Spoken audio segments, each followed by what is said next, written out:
There are two major reasons that we typically see people fall short of their goals. Everybody starts with good intentions, and for the first 6 to 8 weeks, everybody gets results. You're always getting a little bit stronger, a little bit faster, maybe you're starting to lose weight, and then things plateau. First one, most people do not use enough weight when they train.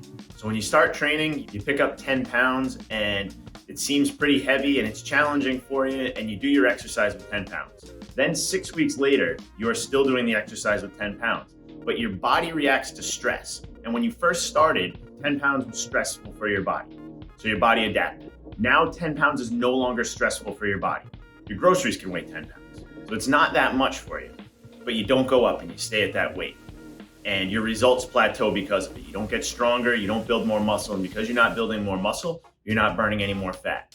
So that's one of the best things you can do, is just check in with yourself and make sure that you're actually doing things that are challenging.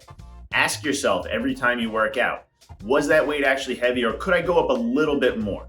If you feel like you could generally do 3, 4, 5 more reps with the weight you're using, you can definitely go up a little bit. Push yourself a little bit more. Ask yourself, am I throwing that med ball as hard as I can? Do I need to stop running? Do I need to walk, or can I continue? Am I just giving up because I feel like this is getting challenged? Number two reason that most people start to plateau is because they're not doing enough outside of the gym. So when you start training, it makes a big difference, right? You're starting to train 2-3 times a week and you weren't doing that before. So now you've added in 3 hours a week of activity, but there are 168 hours in the week. So what are you doing with the other 165 hours? If you're sitting down, sleeping, or eating continuously with the other 165 hours, you are not going to see great results. You're going to adjust again to that stimulus of training 3 hours a week, and then your heart's going to be able to adapt to that. Your body's going to be able to adapt to that. Your lungs are going to be able to adapt to it, and it's just not going to be enough for your body to respond to a stimulus anymore. So you've got to do something with that time outside of the gym.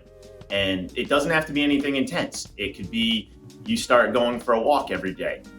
It can be you start doing more yard work. You go play with your kids or your grandkids a little bit more. You take the dog for a walk. Whatever it is, just moving makes a big difference. When all the smartwatches came out, everybody started trying to hit their 10,000 step goal. And 10,000 steps is a lot. But a lot of the new things that I'm seeing is people trying to hit 7,000 or 8,000 steps a day. And that's a great start because that's a lot more than people usually do.